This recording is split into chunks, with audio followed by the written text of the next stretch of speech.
Sunup on 7. The sun has come up and we are here.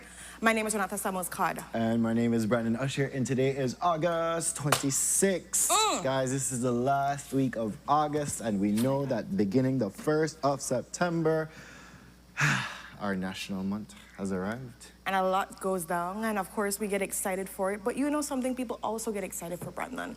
It's been happening annually. There's different themes. This year we're going for R&B, and so the Frankie Renew concert is going down on the 4th and the 5th of September. They come in to talk about all the details, what you need to know, how you need to buy your ticket, and be careful because they're always sold out. So stay tuned for the exciting conversation. What else do we have, Brandon? Exactly, something that happens annually as well. There's a 2025 funding cycle for the Belize Fund for Sustainable Future with a lot of grant opportunities for you. So you want to stay tuned to this important conversation to find out how you can be a grantee of these funds. All that and so much more. You know how this works. How it work? Put your comments in the comment section. Make it live, interactive, fun, and respectful, of course. May the sun come up. Sun come up, sun come up, it's you and money. Sun come up, sun come up, sun come up, it's back in our time. Sun come up, sun come up, sun come up, it's you and money. Stop the drum, stop the wave, stop the dance, and free up yourself. In the dark, people preparing.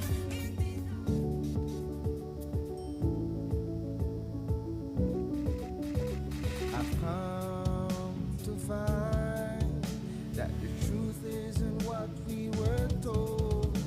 So where to everybody on Sunup. do I seek the answer that's worth looking for today?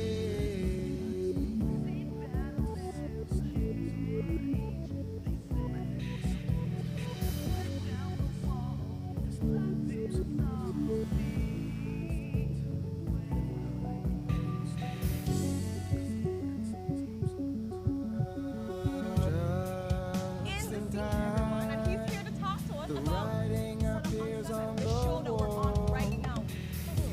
Tell me, this When one you're I were the first ones to see And we're going to be talking about the hot shush that has been the happening world over the that weekend. we see So may far. seem that will never change. They say, but if you tear down the wall that's blinding us all, you'll see the way today.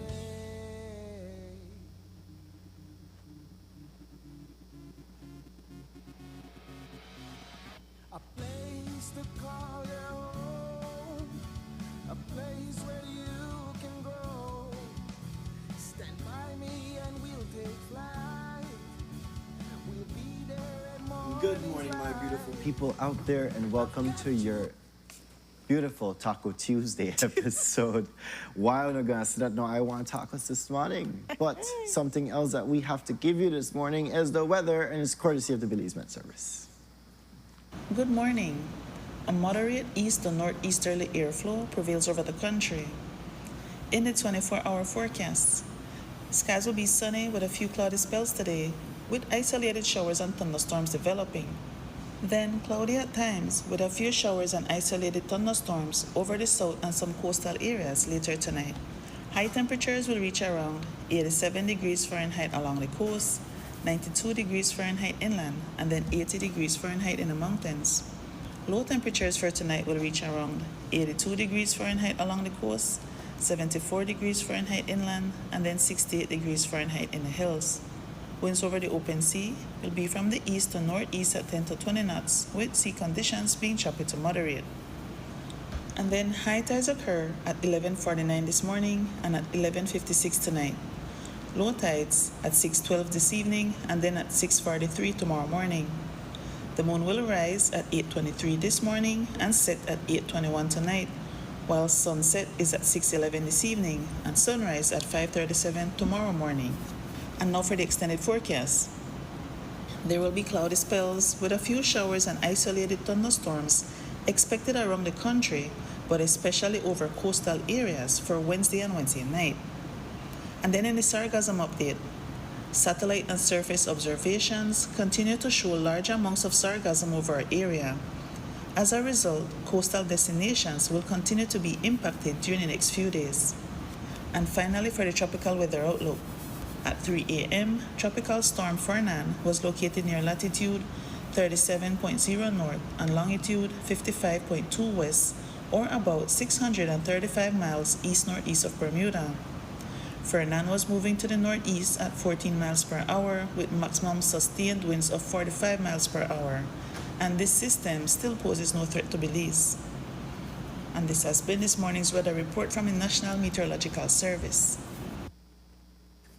And that concludes our weather, guys. That does sweet me. So Claudia just wants us to know, it's like Renata and Brandon decide to be friendly with each other. No, it's too hot for violence. That is, I'm not sure what you want to do with that comment, Brandon. How do you feel? How do you feel about that? I don't feel anyway. I'm usually the friendly one. You, We've discussed this, Renata. You got trouble. out of trouble, but what are you? Spice, but that's And passion. That's passion. How spice is supposed to be friendly? Because That's sometimes, passion. sometimes when people get spices in their food that knock them out, and that's not friendly. That are some people, but a lot of people like it. Fun fact, only Belize and Mexico in this side of the world eat pepper like that. Did you Really? know that? All the other Latin American countries, no. So how they eat it? Tabasco sauce from Louisiana. No go on, so. Yes, that's true. No go on. That's true. That's true. Really? If you ask the pepper sauce now, that I give you, or they give you red chili peppers when they're really bun. It like it kick you and then it just, eh. Interesting. Then when We people had say, to constantly they go and they ask people, please make it very, very, very spicy for you, and even sort of like, so okay, people say how that they eat their food with pepper. It's not really serious. not really serious. Look at us learning things today. Belize and Mexico, Big up to Belize and Mexico then for our pepperness. and even our good- Cuba was like Tabasco. But yes, so let us, are you ready for our coach talk, Brandon? I am ready How for are our you feeling? coach You're talk. feeling pumped? Feeling I'm good? feeling passionate. You're feel, I'm feeling passionate. I'm passionate about, I think, one specific topic. Not two specific topics. But let's get into it and we'll figure out how the passion arises. to Let's us. see how it goes. Ren, So our first coach topic. Yesterday we talked about the Buna beef with Jules. Of course, he dived into it a little bit deeper. Later on in the newscast for Channel 7, we went through the book of Budna. And many people saw the different revelations from it. They saw the dramas, the mixologies of everything coming it's together. a whole theatrical release, really. Basically, you know, people said how that they're waiting for Netflix or Disney to do the documentary and make it happen. I've seen a couple comments about it, saying it helped to write the script with Jules, you know, supervision, of course. But now we dive into, yesterday Jules was talking about being able to talk to Dr. Rosado, who is a compul, about what really took place with the investigations. As you know, that they had sent out a press statement on Sunday that said something but didn't say something at the same time. If I can be so Yeah, no, it nice makes to say sense. it It that makes sense. way. Uh-huh. And so when there was the when there was an interview with Dr. Rosado, for me, there were a lot of stuff that were left desired when it comes to questions that felt like they were answered one spell and then they answered a different way. And so one thing I would look and pinpoint is specifically going on to what vehicle was used. Yes. So we started off, Brandon, with a light blue SUV, right? That's how we started off. That's like strong. That's what we mentioned too as well on the Buna beef. And then later on, It was a Chevy Equinox. Chevy Equinox, yes. And then later on, we're like, oh no, but it was just a car. And I'm like, wait, what are we just using car as an overall term? Or because you have to be, especially for police officers, I think with these investigations, being very specific with the evidence and what was presented and what is, you know, available for people to digest is very, very pertinent. You should know this as a lawyer, right? Because we have to compete in court. Exactly. Car or SUV, they're two different things. That's why I just want to make Truck sure. and pickup, truck, that's No, two and that's the different next things. thing what people have to understand. Because some people are saying, well, that's nothing. They just say car, they use it interchangeably, but no. Like Brandon said, car and SUV, two different vehicles. So one of the things that was looking as a discrepancy for me. Another thing was understanding when Jules was probing about the investigation and if police involvement was there. And at first he was saying, no, we concluded this investigation, that police was not involved too as well. But then I followed up and said, there's still pending investigation and they're looking into things when it comes to the checkpoints and what's happening there. And I'm like, so did we or did we not conclude the investigation? Like, Just no, you know, because you have the lawyer brain. So please let me understand, like, you conclude but you never conclude, or you conclude piece. Like, you know when I read a book and then I read chapter 1 and 2 and then I never get to chapter 3 and 4? Is it like that? I'm just trying to understand. Ren, it was a very confusing interview for me yesterday. Okay, just to try to. Because like you said, yes, the reports have concluded that this and that, right? But then when you probe It further concluded? into it, Okay. well, they let Further the investigations continue. And that kept being the team, let the investigations continue. And was as it soon as we concluded conclude specifically? it, and as soon as we conclude it, we shall let the media know what the pertinent information. And I'm like, So Sure. we conclude or we not conclude? That is the question. Like, I'm but just trying to no, understand. valid questions asked yesterday. I mean, there is a report of a scuffle, of a kidnapping that took place. There are many checkpoints, or should be many checkpoints along the way. And Ren, I don't know, you've been to Arenal before? Yes. So you know at the entrance of Arenal, literally, that like when you go to somebody's private property and they have the post with the gate and everything like that, I with wish the we had a checkpoint picture so right we could there. showcase for people to see, because if you haven't trafficked at Arenal, you wouldn't really understand. So in your mind, you're like, oh, no, it's fine. The But police booth literally there, right there. There's a road, I think that's the Molehon Road. Not the Molehon Road, the Vaca Road. And right there, so Wali Junction, or T Junction, and right there, that junction, you have the Arenal sign, and you have the police booth right next to it, with 2 posts, with one rope, we go across it, right? So that, if that wasn't if there wasn't any other checkpoints on the road, that would have been a checkpoint. And we've heard the reports that there was a sergeant there, I think it was. And so nothing happened, and this is the Pending village where investigation. the man where he said he opened his eyes up to, he did a Arenal village on the football field, and 3 policemen they come at him. But there's so many different things that if the report or the investigation is concluded, these things should be brought to light. But when probed further, well, let the investigations continue, right? But now they say one dark vehicle or a light blue vehicle first, then you hear one dark blue vehicle, one Chevy Equinox, then you hear one car afterwards. You hear different things because the main question was, and I think it's on everybody's mind, were the police involved? Now, the Ministry of Foreign Affairs issued something yesterday and says that there's no evidence that any Guatemalan counterparts were in this whole transaction of sorts, I want to call it that, right? there's still pending investigation too as well. Still and they're pending following up the investigation. investigations. But now, Bodna, and this is the thing with the size of the story that we're hearing, right? Because we have 2 different people here, or 2 different sides of the story, where one really loved the drama. Oh, strives off it. One really loved the drama. Like his lotion, he put it on every morning. As we've seen from the newscast last night with the book of Bodna, that like ever since he came back to Belize, that like blame the government, blame the police, blame the government, blame the police for So he's every not that single credible thing. when it comes to the things that he says, and he already has a light of blaming government for everything. So when you hear him say that it was the police that did this thing, a lot might say yes or no, I'm not sure. So boy who cried wolf situation. And that's why, I think that's why some people are like, I'm not sure if the police were involved. And I know that one of the viewers were talking about how maybe Dr. Rosado was saying he concluded that the police was not involved, but they're pending investigations. But I don't think that's accurate, because if you're still pending investigation in regards to the checkpoints, that police are involved, and you can't conclude and say police are not involved, because you never know what you can find from the checkpoints and what's going on from there, and how in such a short period of time you can conclude that police was not involved in anything whatsoever, with so many things unanswered.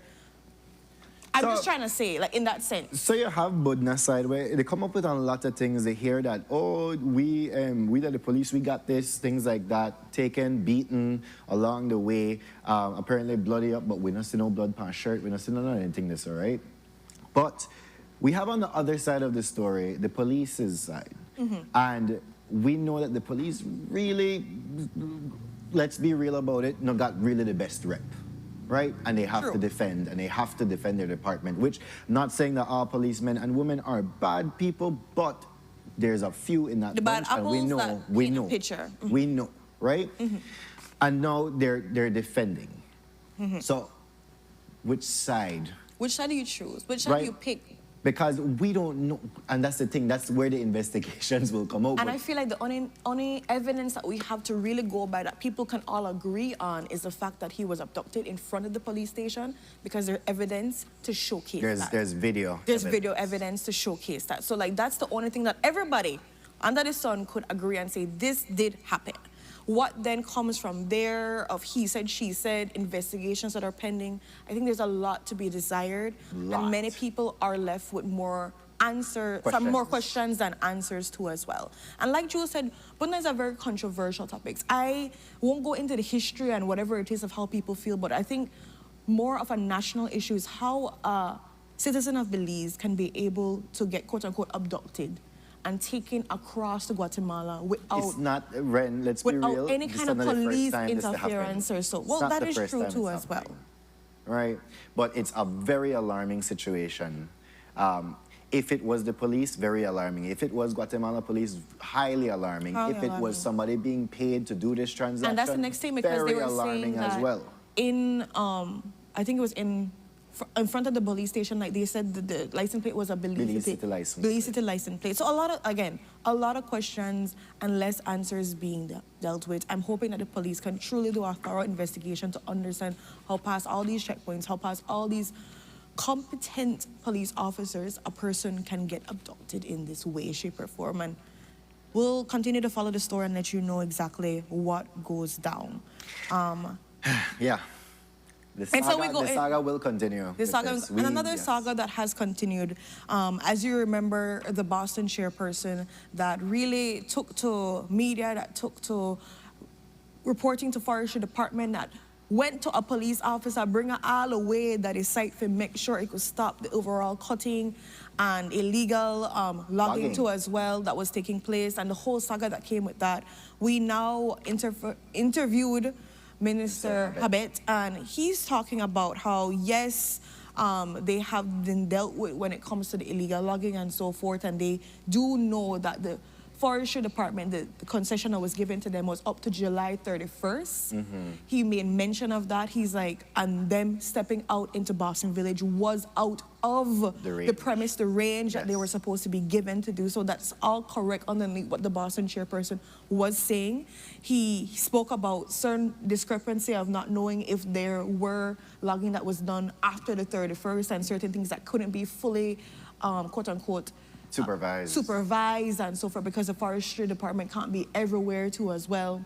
Which is, and of course, what's happening? Amazing to me. Like, crazy work, incredible to me. Incredible work, especially for that. And then something that again riled me up a little bit, and maybe it's just me, Brandon, because of how I feel about the situation, is him saying that, you know, there has been the request by the Boston chairman as well as the village in general to get the logs that were illegally taken, that were not supposed to be. Remember, we talked about how there were small stubs that were taking, all kind of trees that were just uprooted. It was a whole massacre when it comes to the forest and their specific village.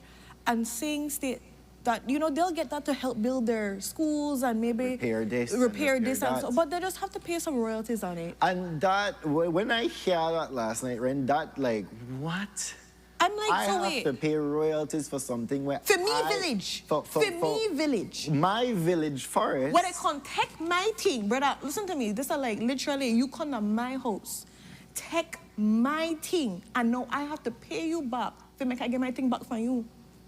Basically, like that happens a lot, you know. And that has happened because we're not going into your phone situation. But no, it really got me thinking to understand this royalties thing, and I'm like, so does that mean? And how much does this royalty look like? That's the next question I was wondering. They said that it would be minimal, but then again, with the amount of logs that were cut, what is? When you see the videos, when you see how thing may uproot left, right, and center. Thank you for showing the videos, guys. You see how this is set up. It's horrible. So how much I had to pay for this to get back? For me tree, the tree where my poor daughter, granddaughters, everybody can't be able to sit and love and enjoy because somebody decide to come and infringe on my area when I tell them to stop. I tried to make the reports. To tell them to stop. Did two reports to forestry and everything. But yet, you know what? I still have to pay. Yeah. I don't pay with my history. I don't pay with losing the environmental aspects of my village, and now I have to pay money to get the wood wet. That from my spot. Yes, basically. Okay. That's basically it. Oh, That's basically it. it makes a lot- no, when you put it like makes me that, it makes a lot of wondering- sense. Which makes me wonder because, no, guys, and again, I've been teasing this story from last week, Thursday. There are more stories to come. Let me just tell you, and maybe tonight, maybe tomorrow night, you want to see it on the news, but I want to know if that won't be the situation for this next big story when it come out. I want to see if it will be the situation, because if for pay royalty for something where we had no part in. We never gone a forestry department got asked for no permit, you know. We never gone the forestry department for say, well, I want this amount of wood, I want this amount of But you this. know, Brenda? No, not like No, that. the way how it work, the state have to get something, pay some royalties. Right. So why? Give me this So I question. for No, pay for your wrongdoing. so why the illegal loggers not pay? Thank you. Why they not pay? Thank you very much. And if they can't pay, why is somebody who I related to them not pay or something? Somebody else but me should have to pay. Come on, you know what? Thank you very much. I will keep my zen. It's Tuesday. But interestingly enough to Ren, because I want to say how this one worked, because on the news last night they were talking about all the little small concessions, all the little small permits that they have been given. I think Minister Hubbard said that since 2020 there were like 45 small permits or 400 and something small permits, and now they reduced by 20% every year, and now this year it's only like 5 permits that were given, and this one just so happens to be one of the 5 permits. And right? this is why they said how that we're supposed to. And they even limited the time for the time frame for the permits, because from October to I think May of the following year, but now they give it like March, April, so you have a shorter time for go collect wood. I want to say, when this next story erupts, what will be the situation? Yes. And I want to see if they're really going to listen to, I think it was Palmer that said to push for the reevaluation of all these different permits too as well. Because considering this and them calling and saying that these are issues that are happening all across, this is not just in Boston Village, you know. Yeah. All across the country, these things are happening, and that's why Brandon is saying that just wait. We're gathering data. We're getting ready for newscasts, and if you also are somebody that has been a victim to this happening, that's why I tell you long time. Comfort. Check on our land. If you live somewhere and you go down on land and find out to get uprooted, no be surprised. No, check on our land, because the way things that happen right now under the sun, you'll find out later, and baby boo, maybe you have to pay royalties for your own. Things that happen under the sun, not that happen in the sun. The tree they don't cut down, they don't photosynthesize, and they don't no more. But you still have to pay for it, B. But we still have to pay Pay for for it. it. Let's continue What on. a beautiful just world. Let's continue on, because something that we've already paid for, and it's now being stopped and then revamped again. Well, the Belize Airport Authority has officially invited qualified contractors for security measures for all of the municipal airports. Look at that. Well, they finally released something out there inviting bidders, and that all prospective companies There's must going to come have a meeting session, a working session that they can be able to talk about it. from the 15th of September to the 19th of September. Here we are for San Pedro, for Belize City, Punta Gorda, Placencia, Ranchito, Pelican Beach, Kikaka, I know say Savannah, this all. But yes, all of this. Ranchito right? need it more than anybody else right now with the craziness with Ranchito. Anyways, that's another topic. Right. But they are inviting this, and they're asking for proposals to be handed to them by, I think it's November? No, because It's here. It's One second. November. proposals October including 5th, I think. yeah. If you scroll down to the bottom. Scroll down. So sorry about let's that. see, Ren, do you think that these next 2 companies, or the 2 popular companies, October 3rd, here we are, will bid again? And so there are again mandatory pre-proposal meetings that are happening from September 15th to September 19th. So also qualified contractors should submit 3 hard copies of their proposal and all required documentation too as well. And so of course the emails are on there that you're supposed to submit. But Brandon, what kind of question you asking? Yes. Because you know what? You may have stopped me now. You may have won the fight, but I might win the war.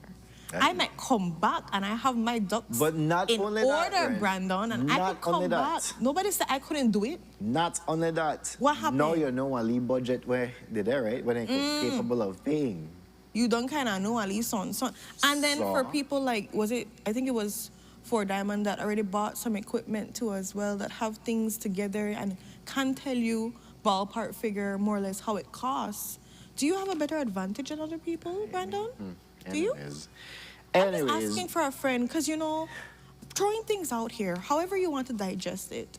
And of course, the people that review these proposals, Brandon, they're not biased in any kind of way, shape, or form. Not at all. Not saying. Not at all. I'm just... Belizean girl, maybe we should start it up. Mean Girls Security Firm. I'm just saying, baby boo, start your security firm. You have a little bit of time, but you know what? You got till October 30th. Not take that long for incorporate a company. So. Like Belize, maybe. But yes, doing it right this time. Let's see. We all eyes on you, Belize Airport Authority. No, definitely. And I think we need to make sure we keep eyes on, especially for these kind of proposals, to find out who has been able to win the bid. And the reason we say this to us is because if something like this, unfortunate situation with the plane didn't happen, how these contracts would have been done and it wouldn't have been carried out properly to us well. And this is people's safety. So this is why I'm saying that we need to make this our priority. We need to make these things on the horizon of us looking on and checking out, making sure that it's our business. Because guess what? Whether you like it or not, somewhere or another, you will have to go. That's on airport. Whatever, pick up something, send out something, go on it too as well. And I think you'd like to be safe, wouldn't you? Just a thought. Maybe that's just me. Just checking. Just checking. This little insight. Just maybe. Maybe that's me. Municipal flights supposed to have these security measures, right? I've been to, recently on my trips, you have to pass through the whole passport, check out everything like that for just go to one next part of the country. So yeah. We're going to keep you in moving with on everything. into our next one, and this one is the Sargassum Task Force. And the lack thereof money for this task force. Right. So yesterday, again, Minister Habet was talking about this, which he is a part of the Sargassum Task Force, talking about these are unprecedented volumes of sargassum floating into our sea, and we know that the destruction that it pulls behind.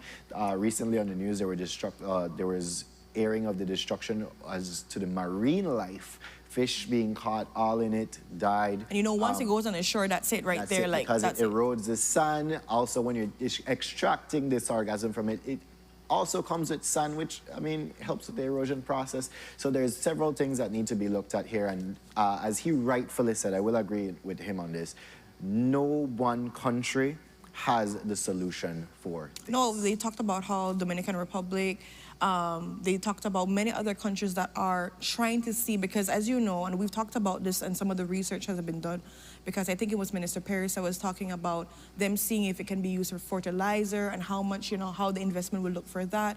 But we know that there are places that use it for like blocks too as well. But there's not one size fit all for any single country. We do know that these things require technology, that they require a lot of research to see what can be done, the machinery behind it, and it costs money. I love what these Zanes is, I believe, just love creating task force without resources. Oh, it's a fun fact. When I read that, I was like, task force with no money? Oh, typical thing, because that's the truth. You have a task force, and these are people like they're stationed and ready. No implementation, nothing can be done because no resources are rolled out for them. So you just be a task force for what? To try to find money? They're calling in on the municipalities affected by this. They're also talking about Placencia, Kikaka, private entities too as well. They're seeing how we can pull together resources because they're saying it can't just be government, which I have to say that is true. Now, all fun and jokes aside, we can't just put this on government and rely on government, because whether you like it or not, everybody that is around the seaside and understands how the shore is set up and smells that pungent smell and has to deal with it, these people for fisheries and so, all understand it's everybody business. Yeah. So we can't put it solely on government. Do I feel like they need to get a large chunk of it? Yes, I do. But do I feel that private sector, do I feel like the different, who were saying again? CSOs and so forth. All of these people need to put a little chunk in there to make sure everything works smoothly and is efficiently done. However, we need to start brainstorm properly, And having more conversations. And then he also said that we need international funding, which he did say that there was a meeting that's supposed to happen in Europe where apparently Finland has created some mechanism in order to extract without actually doing any further damage to our ecosystem. But they're working with the Dominican Republic at this point to see if that will be working out. And maybe we piggyback off of that, but we don't know as yet. Sarcasm is product of climate change, guys, and we've seen it getting worse over And the it's years. here to stay. Honest truth, it's here to stay. Unfortunate. We have to be able to adapt and maneuver and see, and maybe for some instances, certain things work for some areas in Belize and certain things don't work for some areas, but maybe that's a job for the task force. And for Charlotte, yeah, I agree. It's a yearly thing. Why are they waiting till it happens and make excuses about it? Yes, it's a yearly thing, but some years are like minimal, and then we have the explosion like this year, right? So I guess you're not upon your forefront of your mind if you look on it that way. And you know, people are coming up with some solutions to get some more funds, and Belize and Galdis said right here, increase cruise ship port fees and then for the large hotels too as well. Like, we're looking at different ways that we can be able to try to get money, but it still goes to show when we get this money, what we're gonna use it for. How properly use it And how, for. Properly use it for. tell it to me again, what? Properly use it for, because we don't want it to be a thing where we put some into the economy and then some into our pockets, and then sometimes we don't have maintenance because we get the machines, and all these fancy machines are nice, but guess what? When you do use a machine in a seawater, Yes. Yes. anybody will use seawater, like they're wrong and know how the erosion come and everything.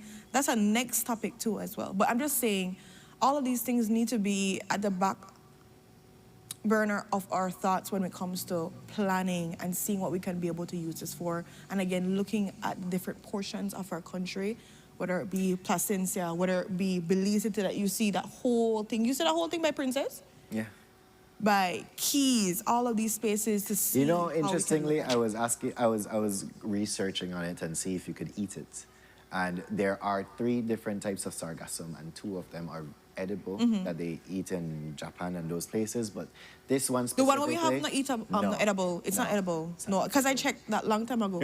Because I mean, just like, you know what? I feel like we have some amazing chef, like maybe Chef Jenny or somebody could come and just like make something out of it, since, you know, San Pedro, Lata Sargassum and so. That's what it's But filled with. this has a lot of toxins in it too Yes. as well, which are detrimental To us. to us. So no, boo-boos, please tell the children, let's not put it in our mouths. Let's not eat it. But moving on into our final topic this morning, and this one is, we'll leave you off with a beautiful ending here. This one, 12 scarlet macaws have been released back into the wild. We know that these macaws have been pulled as little cubs, or not cubs, What, I'm trying to, the baby word for them, man. chicks? We talk about Chicks, cubs, yeah, me. cubs Chicks. as scarlet You know what, chicks? macaws. And because Right. they were either in a situation where they would not have survived. Usually, the last of the chick doesn't really get fed and dies. Yeah, so out. normally when they hatch their eggs or so forth, there's like 3. So the first 2 would be the ones that the mom would take care of, provide food for, and for some reason the last one would be left out, be struggling to fend for food, and that's normally the one that would pass away because of not being able to get all its nutrients, all the love, and be able to, you know, Right. be nurtured. Right, and then there are risk at poaching as well. So they collected these 12 chicks and they raised them up for a little while. They've learned over the years, they have been doing this for the past 10 years. They've raised them for a little while before, and when they are capable enough to handle themselves in the wild, they were released. So yesterday saw the release of 12, which is one of the largest, or the largest number up to date. They have been doing it, like I said, for 10 years, and they've learned through that process.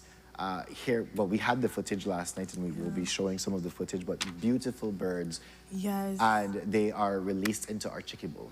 I love it. You know what? I'm really happy about what the Friends for Conservation do is that they make sure there's as minimal as possible, you know, interference, interaction with humans and the scarlet macaw, so it can be able to truly be on its own, to understand and be in the wild. So not a lot of touching, no lot of feeding, no lot of stuff too as well. Like, it gives that, give it gives it its independence then. So they say this is one of the biggest cohort that they've sent out to as well, which is so phenomenal. So big up to them and their program, because they talked about how in the beginning there was a struggle to like figure out how to make it. We'll laugh or whatever I'll tell you. So what happened in this chat? But the one chick when I get the love, that's the Shalai one. Anyways, we not to bring no Shalai into the beautiful story of the Scarlet Macaw. Anyways. Okay. Can we bring back? Well, Because- where shall I take care of you? You know. Yeah. So. Yeah, Okay. that's how that goes. Moving on right away too as well, but again, thank you for, Friends for Conservation for doing this job. And of course, big up to all the other organizations that are advocating for environment and making sure that the ecosystems are coming together, because the truth is, and we've talked about this many times on the couch, is that when we're building up and establishing our villages and our cities and all these different things, we're infringing and just going in and pushing on to their habitat. So every time you see these animals out on our roads, out and about, and you're like, why did they? You realize before that road, that was their home, that was their area, that was their chill spot on the block where they used to pass through and hang out with their friends. And we're there just living and breeding and thriving when we pushed in their habitat. So I really like endeavors like this because it allows them to, still thrive. I read something yesterday which said, this world is not ours. This world is ours to share. Yeah. We should share. So And we should share. And so these endeavors are important to us. So big up to them and everyone that's doing things similar to as well, to make sure that we keep our ecosystems alive and we can thrive together. So with that, guys, we've come to the end of our couch talk, and Ren has a birthday. I have a birthday shout out for my girl Jacinta Usher too as well. They're gonna put up her picture. Jess. Yes, Okay. Jess. She turned another year sexy. I always tell Happy people birthday, Jess. happy birthday, darling. The thing when sweet me when we were going through pictures, she's like, she's an ocean bunny. Like she loves the sea and water and everything, right? This is totally different. But no. But this is the one that we couldn't find because we were like trying to find an appropriate. Because all the ones she's in a bath, so loving and breathing and enjoying the beautiful sea that we have here. Because of course she's a part of Oceania, so you understand that, right? And so we were laughing about that whole context because she loves her country and she loves the waters and protecting them too as well. So big up to you, Jess, on a new chapter filled with adventure, filled with impact, filled with love, laughter, prosperity. May you continue to thrive and shine your light into all spaces, into all oceans, into all seas and everything too as well. We just get finished talking about bird. I know, so this is the whole thing together there. But happy blessed birthday. And also thank you for watching Sunup on 7 too as well. We truly appreciate you and your family's viewership. It really makes us happy to know that we're a part of your routine. There we go, Charlotte. It was a non-violent day. It's always non-violent. It's always non-violent. I feel like we bring love. I don't know. Why every time I try be good to you, you do this? You Because see? people recognize. What do you recognize?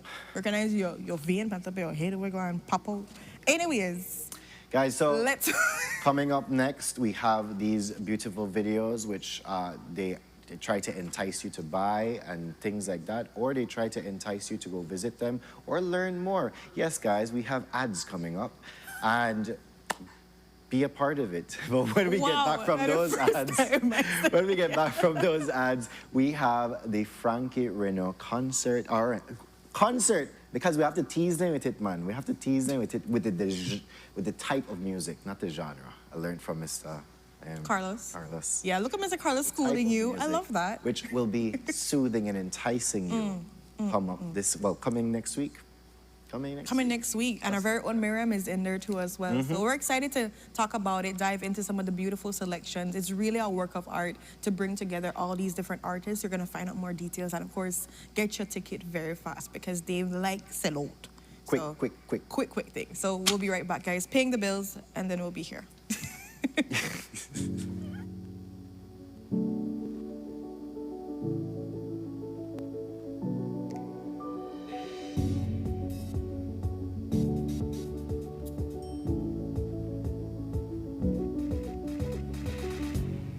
Hi, have you heard about the expungement of criminal records?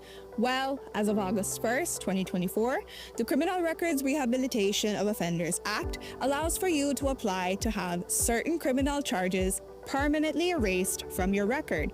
Isn't that amazing? So, what makes you eligible to apply for expungement? The offense must qualify for expungement based on Schedule 2 and 3 of the law. You must meet the applicable rehabilitation period. This is the time period you must wait before you can apply. The applicant must not have any outstanding matters or have had any other convictions during the rehabilitation period. You can qualify for automatic expungement for certain first-time drug offenses, as well as COVID-related offenses. So, what are the benefits of expungement? Well, it broadens employment and educational opportunities that a criminal record would normally hinder. It gives you a peace of mind away from the stigma of having a criminal conviction and provides you with access to services that may be otherwise restricted. If you have a past criminal conviction, here's what you can do to get it expunged. First, verify if you qualify for expungement. Then, prepare the application package. Each package consists of 2 forms. Applications are available countrywide. You then make a non-refundable payment of $100 at your nearest Treasury Department and finally submit the package and payment receipt to any Ministry of Human Development office countrywide. Note, applicants will receive a notification within 90 days to see if their application was approved or denied. So, if you are interested, visit any Human Development office countrywide, any magistrate court, or the Ministry of Home Affairs office in Belmopan. For more information, you can call 227-2716 or you can WhatsApp 613-0343.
Smart, bringing people together.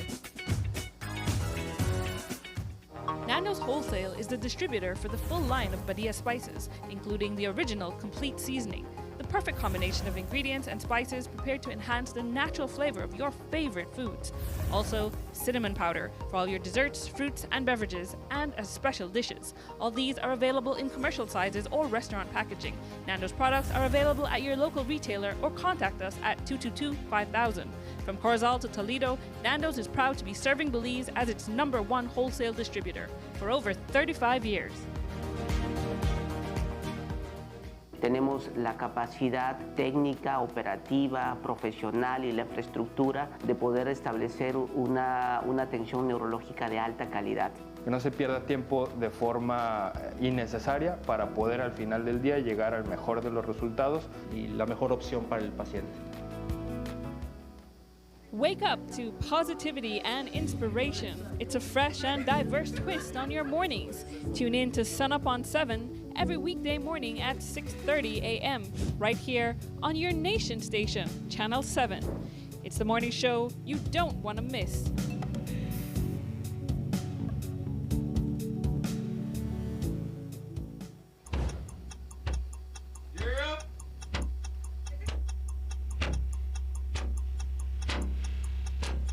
these charter mints aren't We're navigating along the coastline. This morning, the 2023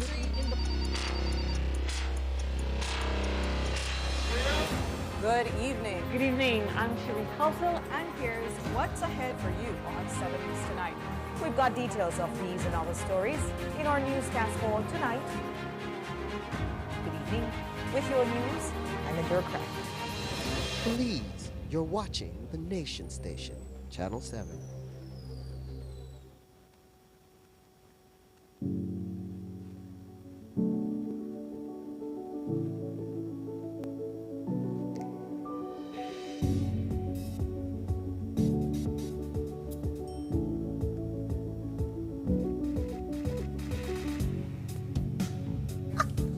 Good morning, my beautiful people.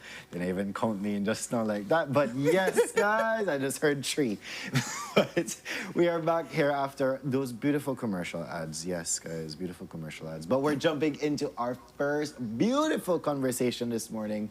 And guys, if you know when September roll around, there's this one concert where get everybody up and at it. Yes, it is the Frankie Renaud concert series. And last year we know that there was 80s. The year before that it was the same genre, but they're switching it up this time. And to speak about it on our couch this morning, we have the organizer, Ms. Karen Vernon, as well as the composer, Mr. Frankie Renaud himself. Good morning to both of you.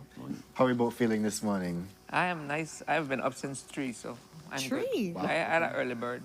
No, I know early That- bird. I go sleep 4, early. but like 3. Yeah. That's when the ghosts they come out. Mine start to run.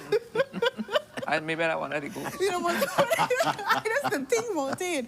But I always get excited when we have this conversation because I know there's so much thought that gets put into this concert and people really enjoy it. Like last year, literally you're seeing some of the people that are on the more black pepper, salt, season side, who are a little bit older, and they're getting up out of their chairs and then they dance at the front. It's a nice time. Yeah. I just wanted this before. Giveaways, guys. Ooh. Pay attention. Listen. Listen, Linda, because this is gonna be important. But let's talk a little bit about composing R&B, because I feel like, and correct me if I'm wrong, Frankie, I feel like it's such a big umbrella of different songs to be able to zoom into the ones that people love, or how you navigate. That is difficult, but it's also helpful because then there's a lot to choose from. And that was mainly the thing. And this year, I started choosing things that I knew, and I had a feeling that people weren't too pleased with what I chose. So I said, because I'm an oldie now, I said, no, well, you choose. And it was quite harrowing experience for me because some of the things I'd never heard of before. You lie, really? Wow. But I don't really listen to And it's popular music. R&B across the eras. It's not just... It's not the 90s only, right, it's 60s to 90s. Right. Oh, 60s to 90s? Well, yeah, but I mean, only a few people chose anything from the 60s. I'm sure some of them don't even know. But the 90s were very complicated because the music is much more, can I say, mischievous music and very complicated, different lines going on, or, you know, like on Vogue. And there are all these girls singing together, and they're all singing different things at the same time. Now, that's complicated, not only for me, but even more so for the singers, because the lines are all different. And you have to get it, like, at that specific and note. of course, for the band, which I haven't heard yet, but in due course, that will be even more complicated for them, too. Oh, wow. Yeah. I can imagine. So, coming back to what you said, I just listened to their choices. 1 or 2 I changed, and I said better not to have that because it didn't suit their voices. Okay. And I was, at the end, I was quite thrilled with, it was quite exciting for me as well. To see all the sections, everything come together. Yes, yeah. So one thing I love about how you look at the singer and what song goes with his or her voice too. He has that ear. Yeah, he got that ear. That is something people here in general should consider a bit more, I think. People think it's a song, I like it, I can sing it, but it's not true. Not true. It's not true. It's not, you have to know If you what suits dissect you. it, it's a lot of complicated levels and pitches and all. Yeah. I can imagine. And with R&B, just such a soothing sound. It's really for your soul. getting the right pitch. How long have we all been preparing for this concert? Yes, I know. You sent songs. What's that? Maybe you sent the songs in February or March. Wow. Oh, yes. Yeah, early. Yeah. So they have been rehearsing on their own, Okay. so that when he comes in July, Yes. you know, rehearsals It's just to continue. like right. It's- guide them a It's little. kind of complicated. Maybe I actually, this year, I think I went on to May before I sent it because it was more complicated. And I, had to do I am a piano teacher as well in England, so I have a lot of other things to do. But what tends to happen is all very complicated. I listen to the songs and I listen carefully to the backing, and I sometimes put my own backing in, but I also listen to the original backing. And then I write it out on manuscript, each line for each singer, usually 3 or 4 layers of harmonies. Yeah. And I do it for each song, so the 28 songs takes a long time. I don't think about 28 when I do it. I just go from one to the next, and when I'm reaching the end, I feel happy. But I couldn't otherwise, imagine. it's very daunting to have all that to do.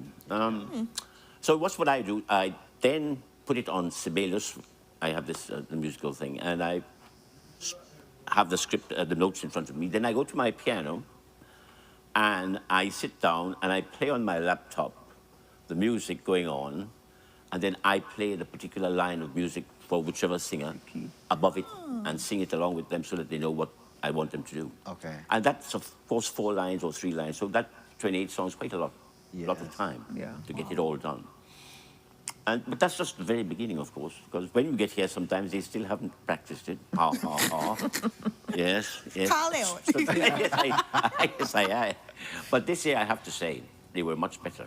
Nice. Yeah, I didn't have to spend so much time doing what should have been done. Okay. And then he sends the songs to Carlos, who is in charge of the band, and then Carlos has more or less the same process that he does to get the band ready. I could imagine Get the getting band the band ready indeed. While you have the harmony of voices, you have to have the harmony of instruments in the back as well. And sometimes harmonies, when I hear it on Monday, they actually match my harmony. So I have to, those are things that you have to sort of point out straight away. Oh, yeah, because then they have a more limited time to practice it too as well. And We then- don't practice together at all until the Monday, Tuesday. The week of the show. Yes, I think. Wow. And that's when you see come together. Everybody comes together. I don't like that.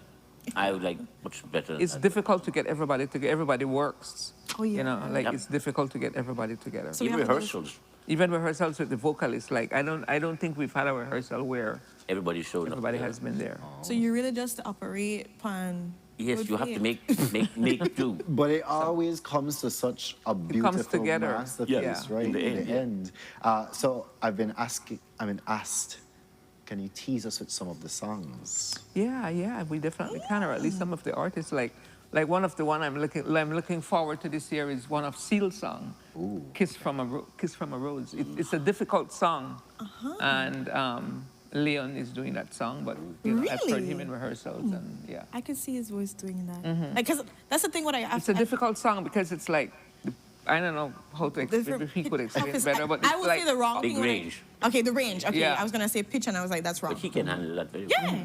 So it's nice to okay. So Leon, and before we even get into other songs, so are they new artists? Because I know, you know, are they anybody else new that you brought in to be a part of this?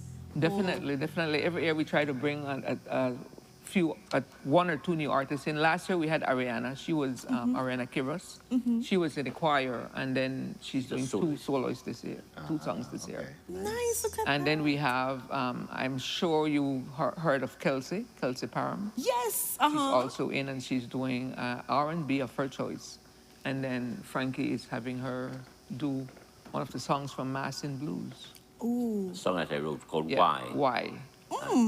And Kelsey has such a beautiful Yes. voice. Like, oh my goodness. So Very yeah. powerful. So, I'm excited then. So definitely 2 newcomers. So how much singers are we boasting this year? 13 or 15. We have Chanel, Denise, Nicole, Rajani, Jael, of course. I mentioned Ariana and Kelsey. Our very own Channel 7, Miriam, is back. And for the males, we have Keenan, Leon, Ronel Tremet, and Wilson. Nice. Okay. So, yeah. Beautiful, I beautiful. did see Wilson's, he said a video the other day too. Yeah, Yes, I posted his video. There we go. Because they're I don't want to teasing us, post you too know. much. Yeah, I don't want to post They're too much. teasing us So a it's like little bit. 15, That's how you eat it, 20 tease. seconds. Yeah. I see them, like Miriam last night when she posted her thing, I was like, I know that Miriam was doing it, but I'm like, okay, I want to hear. And then Miriam puts a little tease, and I was like, look at them. Yeah. Spicing up our life a little bit too as well. And then beyond just singers, of course, like you mentioned, the band, but there are dancers too as well, because singers come together and create a whole thing for their piece It's too. quite a lot of people all together. Yeah. So one has to be very careful adding too many people because then the budget goes up. Yeah. And that's equally important. Yeah. We need to sell out all them tickets. That's what we need to do. That's Definitely, important. definitely. So for the band, we have Carlos is leading the band. We have Elsworth Castillo, Sean Tewes, Delmar Lanza, Lin Young, and I think this guy, Cod, what's his name? I don't know him at all. Some Cod. Philip Cod. Philip Cod. That's what? my husband. The Philip Cod. That's my husband. Yes, that's my husband. So yeah. And we have, of course, we have dancers for some of the songs. Yes, and so it's going to be a whole together. ensemble that people can Costumes are looking good. Oh, yes, because I know you guys always do the nice R&B. 90s stuff. Could you, Very could you different. get It's that? very Could you Just as a imagine? 90s girl. It's very different. Like you should see Wilson. Wilson's going to be decked out. Like the guys know. are really looking. So the guys, you think the guys are on a different level than the women right now? Yeah. Because the way you talk. Yeah. the Oh, guys no, are- I think the women are, from what I've heard, You have that back front here because Miss Karen. no, they're wearing some fancy stuff. Ooh, I'm excited. And then I want to remind people too as well, because we've seen people do this to us before, is if you want to come into themes and come in outfits, you can also feel free to do that when you go to the show. Oh yeah, definitely. Please, by all means, do that. So, Miss Karen, let's talk about logistics. When, where, ticket prices. Okay, it's next week, September 4th and 5th, Thursday and Friday at the Bliss. Tickets are $75 VIP, $60 General. reserve, and $30 general. Is that correct? Yeah. You don't want And tickets are available at the Bliss. At the Bliss. Tickets have been available since the beginning of the month. Okay, Well, perfect. So they can, August. but don't, guys, at the beg on No you, wait. not think, yes. No wait and say, oh, I get it the night of. And then they don't get no damn The ticket. tickets are going fast, yeah. Tickets are So going get fast. your tickets. So they would have to, if they want to get tickets ahead of time, they can call. They can call the Bliss and reserve it, and ask for Jalen, and they could do a bank transfer, and she can hold the tickets, and then you pick Do it you up. have a number for the Bliss? 227-2110. 227-2110. Please. Because I by know all sometimes means. it's difficult for people to get parking down there and all that. Yes. So, you want your ticket, Jalen will do that for you. And please remember to stay a day though, because remember there are 2 different 2 days, nights. exactly. So no go and try, go and reserve a ticket for the 4th and one show up for the 5th, because I don't know how it works on a bunch of oats. Pick your correct day and call your correct day. And remember, those VIP, if you don't want your VIP, try get that early, because then they're the ones that say, look, Yeah. wait. Yeah, And then at the dancers, the people who get VIP always at the dancers for some reason. They love it. yeah. Right. That's it. So, we have 2 tickets to give away. Yeah. How do we plan on giving these tickets? You have questions for the people? Let's see. All right, guys, first person to get the question correct or the answer correct Yeah. in the chat is the winner of one One, yeah, the one, and we'll do the next Right. one. of these tickets. Okay, tell me one of the newcomers. One of the newcomers, all right, and Miss Karen mentioned. She mentioned 2. Right. So you guys got 2 options. Yeah. One comment, put the person name, please spell it correct. And this is for Thursday, September 4th, guys. Just Yeah. letting you know. This is for the is- Thursday. And the second ticket is also an easy question. Tell me the brother and sister duo that's performing it. Oh, we love That's that. easy, right? Sister Yeah, duo. that's super, super easy. The brother and sister duo that performs, they perform. Kelsey Param. That's right. All right, so Nathan Young, you are the winner of one of these tickets. Yeah, get 001. This is what I tell you the series you get, right? 001. And all right, so And then the brother and sister duo, guys. Yes. The brother Yeah. and sister duo too as well. Like, I In the would meantime, just do it, can I Kelsey. mention our sponsors? Yes, yes, please. please go on. The National Institute of Culture and History, National Celebrations Commission, Public Utilities Commission, Belize Electricity Limited, Belize Bank, Madisco, BTB, Travelers, Currency, and the Angelos Press. All right. So we want to thank those sponsors. And it's not too late. If you want to sponsor, reach out to us. Oof, this one, yeah. All right. If Sunup like it, All right, yes. I liked it because it came up. It came up first to me, though. It came up first to me, So, Serena Hishner, yeah, it is Rajani and Tremit. That's Sorry, right. yeah. And oh my goodness, I'm looking forward to Rajani's song, Yes. by the way, just to throw it up. I'm not going to say anything. You did tease. How you I'm know? sorry, I have You have inside inside scoop. information. I have inside scoop. Which one of them? I'm not talking about it. I'm And not, for Nathan, it's I his just- birthday, too. There we It's go. Nathan's birthday today. I don't think today, but the 4th. Maybe. One of the songs I'm also looking forward to is I Want It That Way. Yeah. Backstreet Wait, what Boys. song are you looking forward to, Frankie? My own song. Why? Why? Because I rearranged it. Okay, from that's when why. Jenny Lovell used to sing it. It's very strange that because I wrote Mass and Blues because my piano teacher had died. And she sang it. And of course now I am writing it. Well, I'm not writing it. I'm rearranging it for Kelsey to sing. Oh my goodness. For Jenny, really. At the beginning of the whole show. Oh, that's I'd going to be beautiful. like to remember her. A tribute. Yes, please do. And I'm really grateful that you're doing that too as well. So, that warms my heart. Exactly. We also have a country song in there. Yeah. Which country Throw it R&B? in there. Oh, yes. That is a... Which country R&B? There's no such thing. There's- That's a little throw in. Yeah, that's a Just- really That's short- dash it. A little Somebody spice. requested it, yeah. Somebody requested. A little bit different. It's not my choice. I have. So I bring my hat? Ah, My boots? You're already going to change. I think back to that song. I love it. But thank you guys so much for joining us here on the show. Thank you for having Thanks me. for having us. Definitely looking forward to this concert. Guys, again, get your tickets at the Bliss Institute for the Performing Arts. I put that Ahead of number time. in the chat. Please call and reserve your tickets. Do your bank transfers. Get your tickets before they're sold out. Again, that's next week, Thursday and Friday at the Bliss. Beginning 8 p.m. 8 Both shows. p.m. Yeah. Both shows. So you don't want to miss out on that. It's always a memorable experience there. And this one, it says the ultimate R&B experience. Yeah, yes. Ooh. So get teased, get serenaded at night, whatever your soul desires. Get out there next week. And get a ticket quick time too as well. Again, that number for people that are on YouTube and television is 227-2110. Call in the Bliss. Reserve your ticket. Pay it to us. We're not just reserve and don't get no money. Stop playing the games.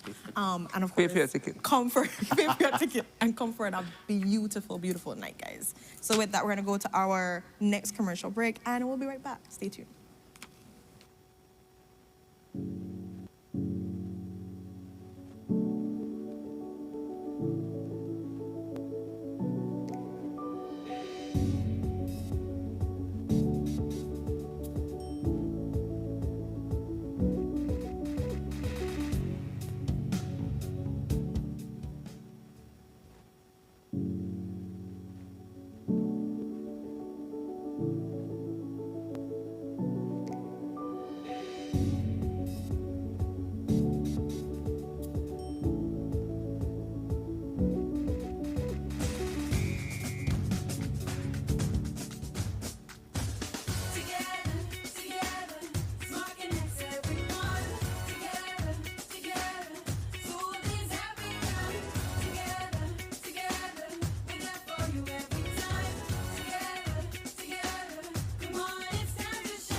Smart, bringing people together.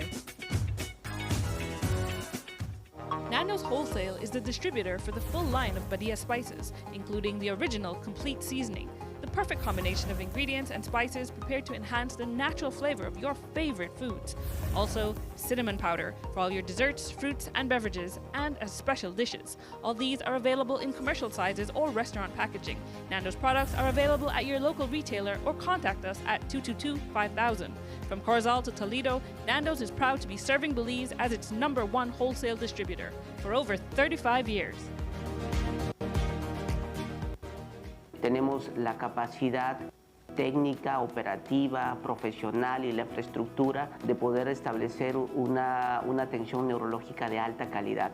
Que no se pierda tiempo de forma innecesaria para poder al final del día llegar al mejor de los resultados y la mejor opción para el paciente. Wake up to positivity and inspiration. It's a fresh and diverse twist on your mornings. Tune in to Sunup on 7 every weekday morning at 6:30 a.m. right here on your nation station, Channel 7. It's the morning show you don't want to miss.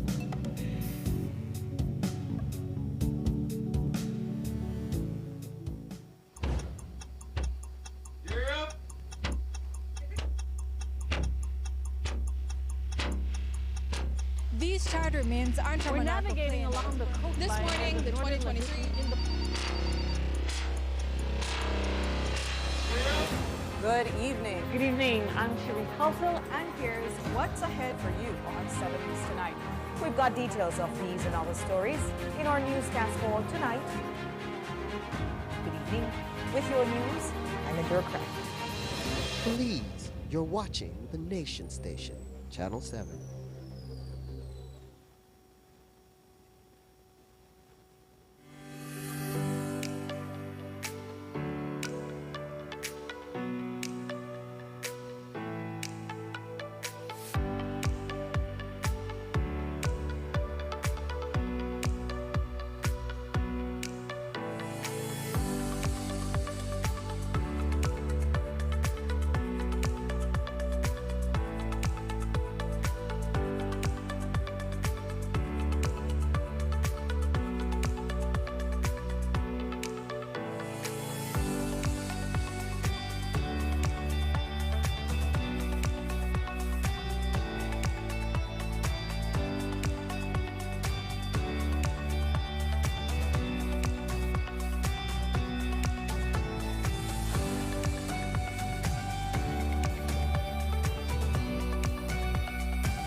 Book your vacation with us today.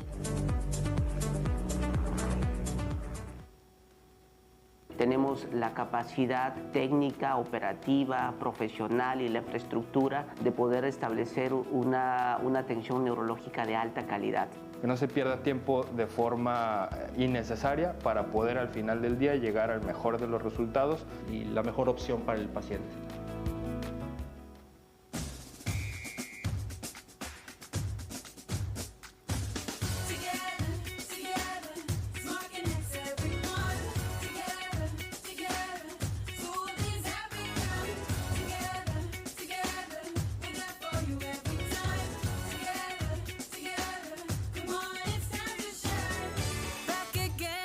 It's time for education.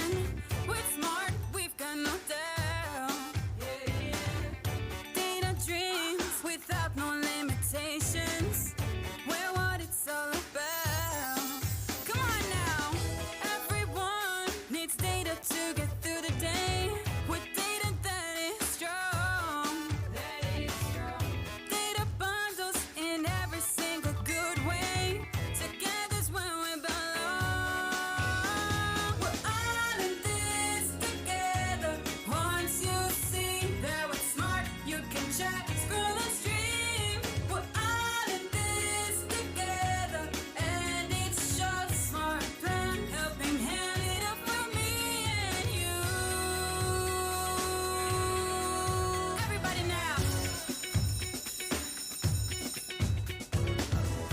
Smart, bringing people together.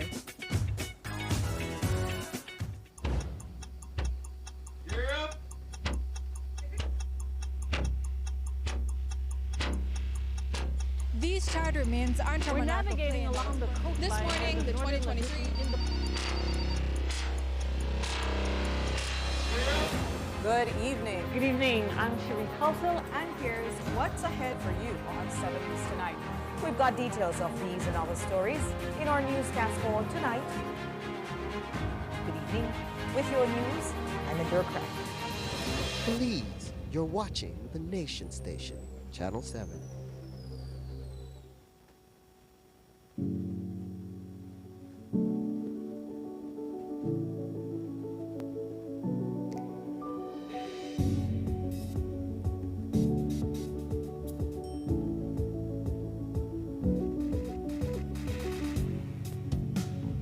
Good morning, my beautiful people, and welcome back to Sunup on 7. So just before the break, we had the Frankie Renault concert series and going to give you a beautiful R&B concert.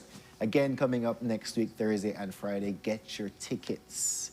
But we're jumping into our second conversation this morning, and we are in the throes of the UDP caretaker conventions, which have been happening recently and will be continuing to happen. And one of these candidates is here on show with us this morning on the couch. We have Mr. Carlos Pereira, who is the caretaker candidate for the Port Loyola division. Good morning, Mr. Pereira. How are you doing this morning? Morning, guys. Thank you for having me. Well, it's nice always being here and coming back. And we understand that Mr. Pereira is a big fan of the show. I've been on the show before in other capacities for other purposes. So, Mr. Pereira, let's first start this conversation by asking, okay, what made you throw your name into the ring for caretaker of Port Loyola?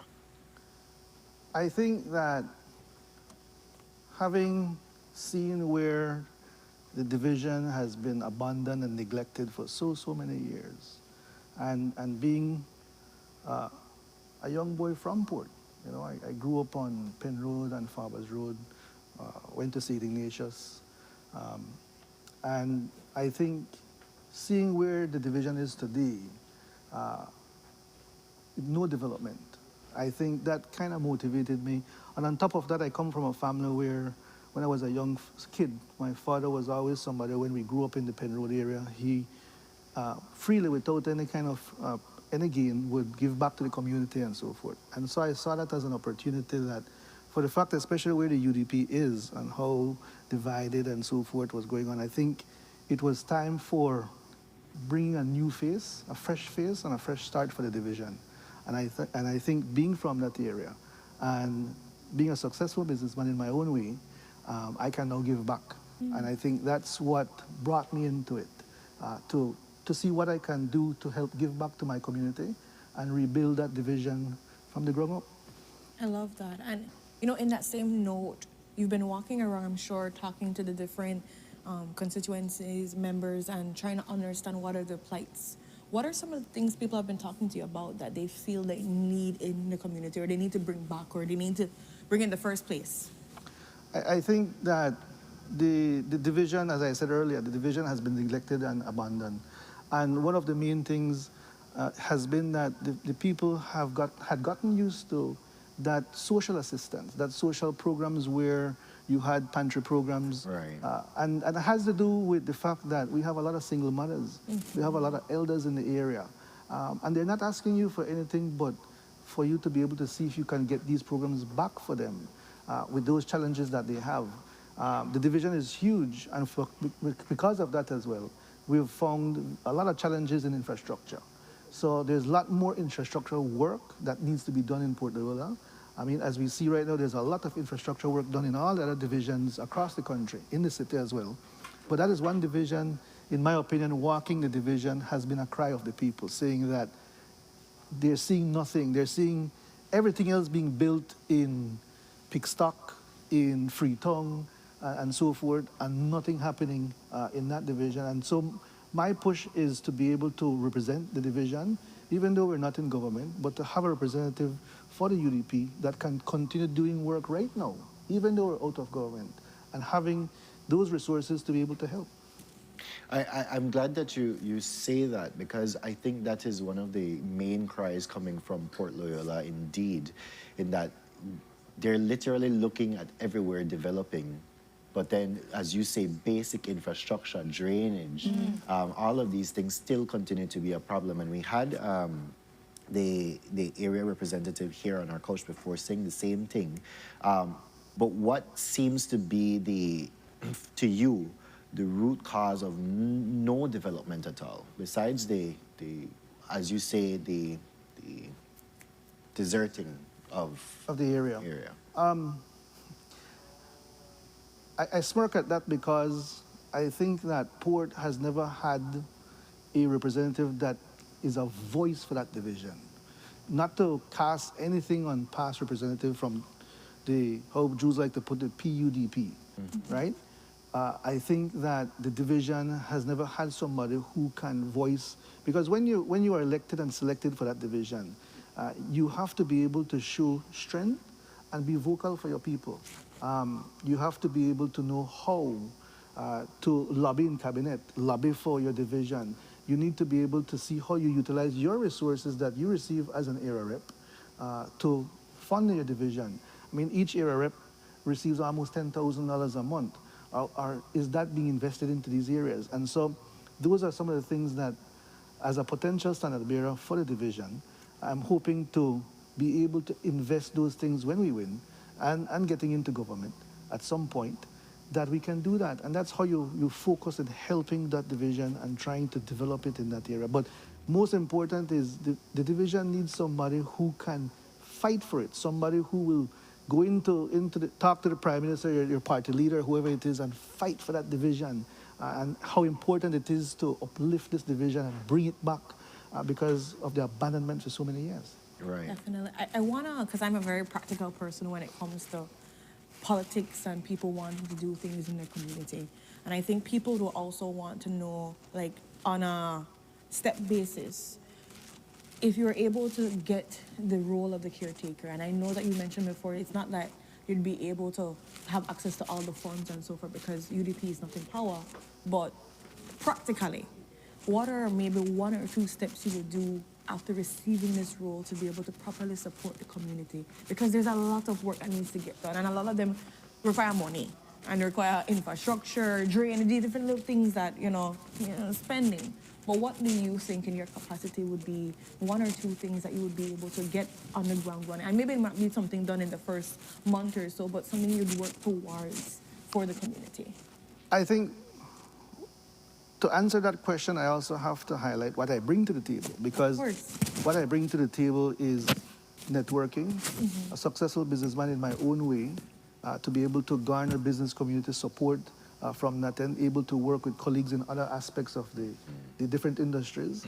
And so I think that my networking capacity and people knowing who I am, knowing me in business and knowing what I do, I think you don't need to be in government to be able to assist the division. For argument's sake, you have to have resources, you have to have your own capital to be able to invest in a division.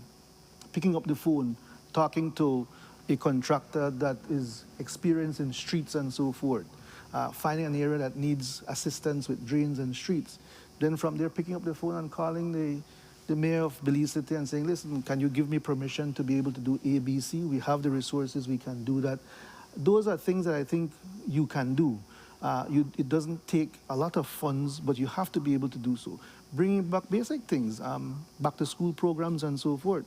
If you were on Facebook recently, there was a young lady out of Genosha who have been crying on that the former or the current era rep has not been doing what he has to do for back to school.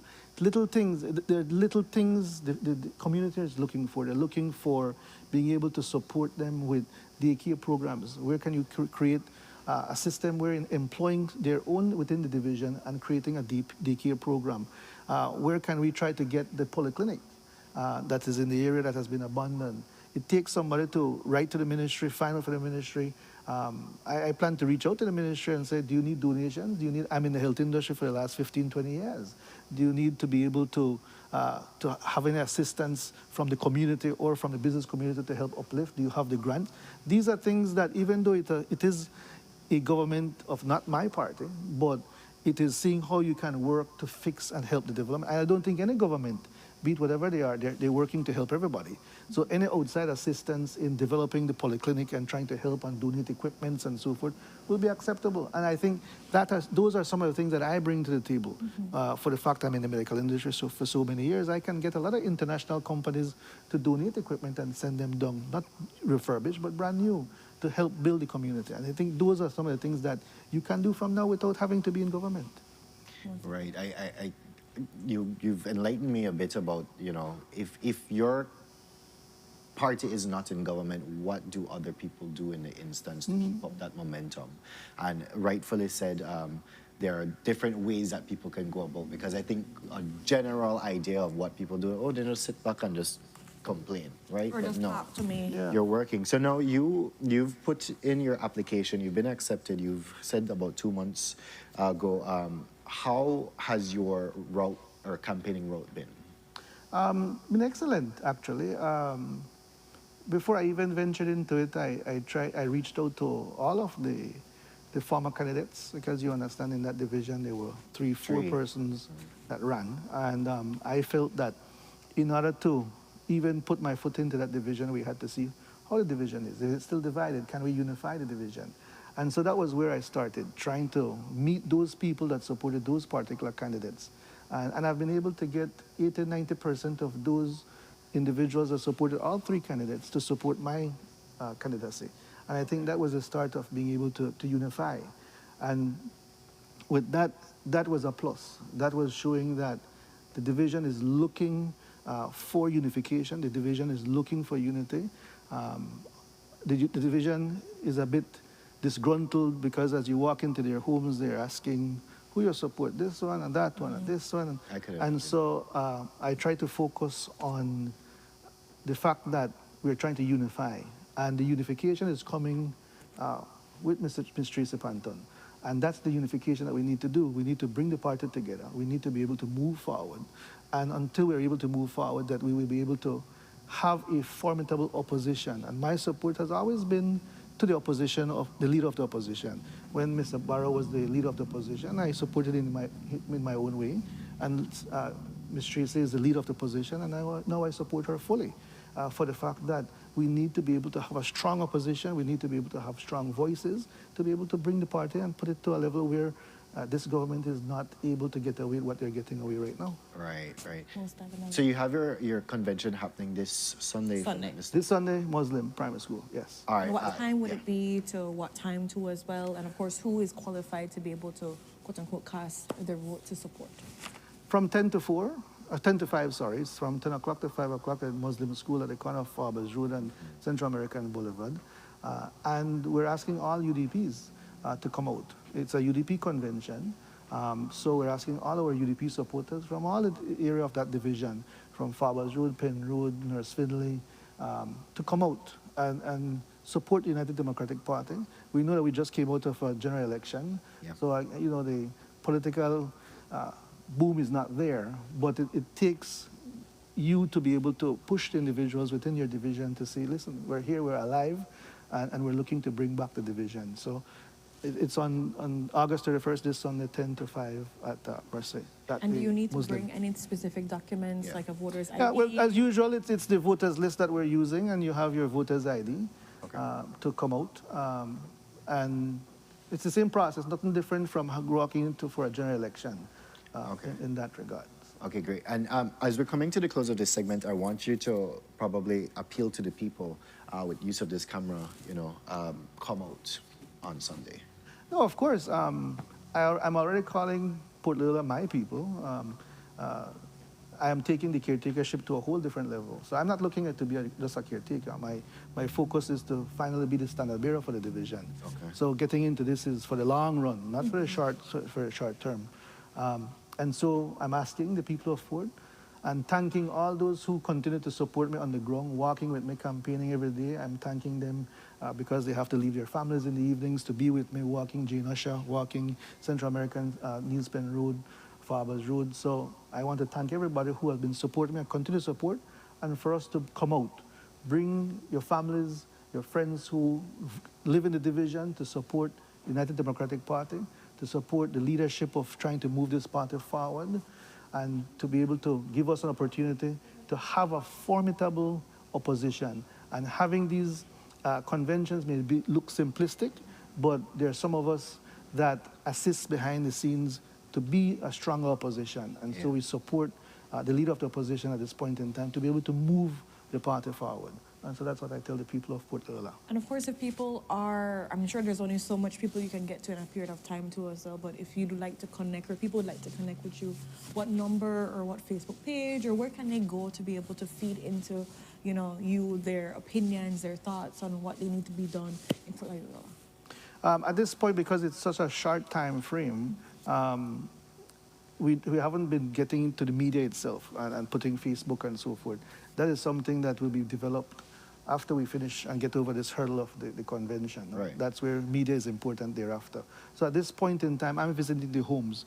I'm going to the homes individually, and anybody who wants to reach out to me can reach out to me at my number at 622-6680. We're visiting homes, we're visiting families, we're on the ground, and we continue to do so up to Sunday. And everybody's excited. I will tell you, everybody's excited. I'm getting that full support in the division. They're happy having real representation, looking for real representation for the division. All right, there we go. So thank you so much, Mr. Pereira, for joining us on the show. All the best come Sunday. That's right. Again at the Muslim Primary School. That's right. At 10 a.m. to 5 p.m., guys. If you are a registered member of the Port Loyola Division, the UDP supporter as well, please, Mr. Pereira is asking for your vote in this caretaker convention. Again, it is an attempt to reunite the party, the UDP party, and as such, he has many plans on the horizon for you, and he will be reaching out to try to alleviate some of those plans, even though, yes, the government, UDP is not in power at this point. That does not stop him from progressing forward and taking care of your community. So again, 10 a.m. to 5 p.m., August 31st. That's right. And I put his number in the chat for people that are online via television as well as YouTube. The number is 622-6680. That's 622-6680. That if you would want to be able to call or text and be able to communicate, because there's only so much ground you can cover in a short period of time. Right. But they're ever be able to talk and bounce off ideas, you can be able to reach him at that number. We're going to go to our next commercial break. Because yes, the bills need to get paid. I hear people talking in the comments about that too as well. And when we're back, we're going to be talking about the Blaze Fund for Sustainable Future and their 2025 grant cycle. Stay tuned.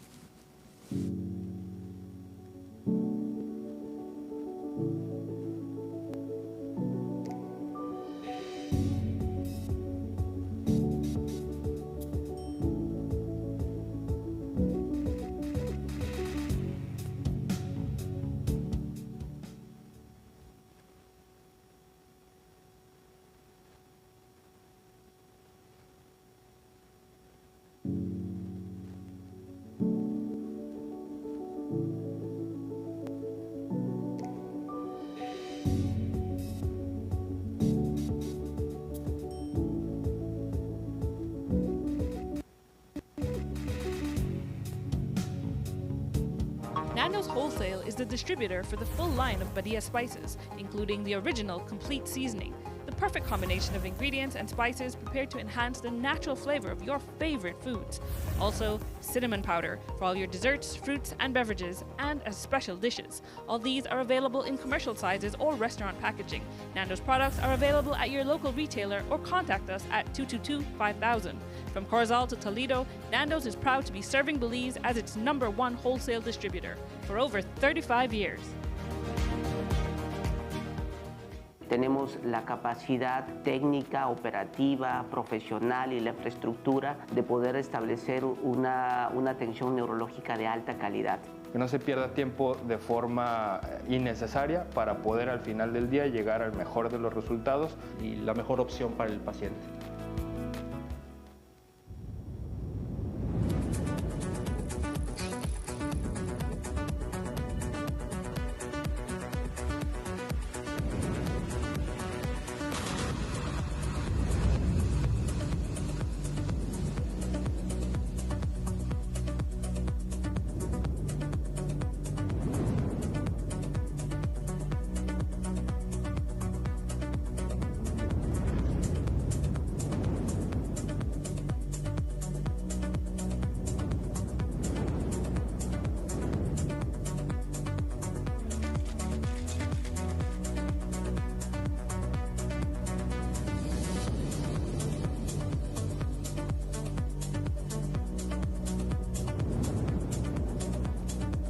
Book your vacation with us today.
Wake up to positivity and inspiration. It's a fresh and diverse twist on your mornings. Tune in to Sunup on 7 every weekday morning at 6:30 a.m. right here on your nation station, Channel 7. It's the morning show you don't want to miss.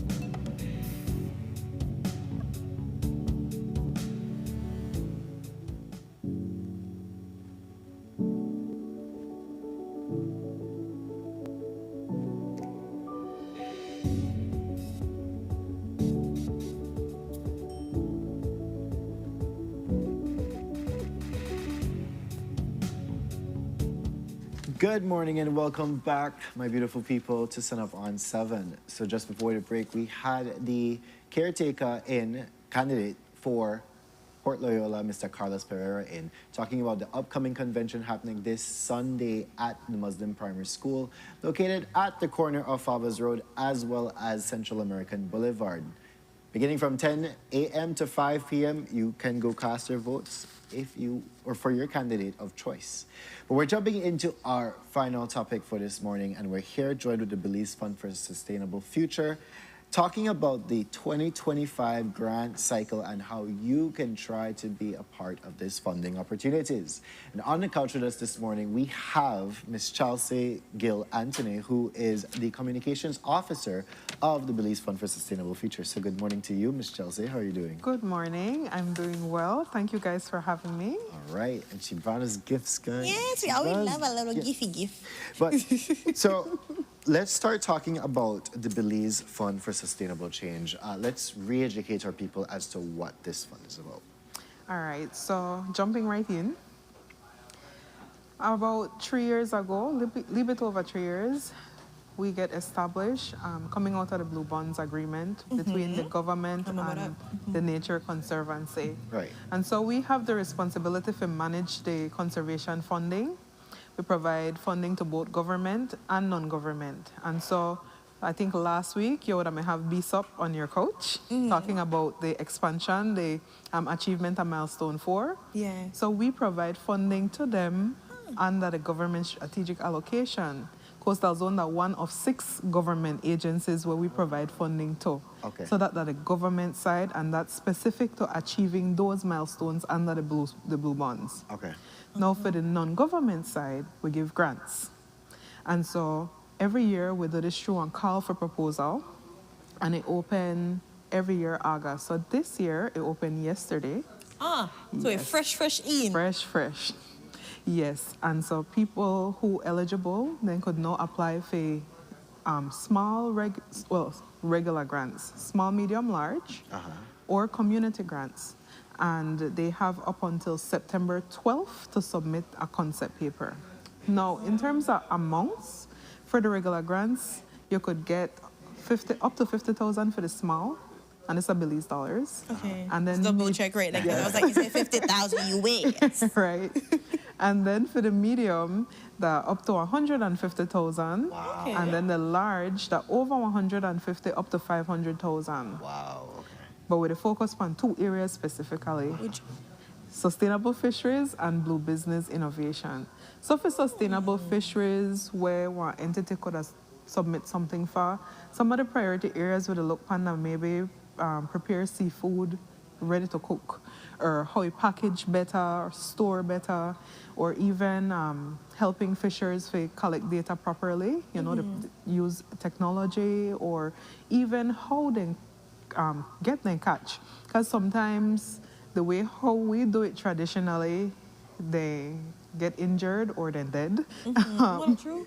So if we adopt, you know, a more sustainable way of fishing, that could be one idea. And then on the blue business front, you could look on maybe cosmetics or jewelry, like, you know, with the lionfish and, you know, like, or conch shell, you know, like, then kind of innovative, or mariculture, like with seaweed. Seaweed and stuff, moss, right. Nice, okay. So we do provide some priority areas on our website, but it's not limited to that. I mean, we now explore the amount of good creative ideas. So if you out there have one creative idea, innovation that you want to bring forward for funding, we welcome the concept. Perfect. I could imagine something with sargassum. Like, I just made a thing that just now because of the fact this whole sarcasm, friends, what they have right and there's now. an abundance of it right now, unfortunately. So you could write a concept note specifically for just to throw this out there, say for Belize City area, right? And you find a way in which we can develop something. You get up to $150,000, or what's the larger one again?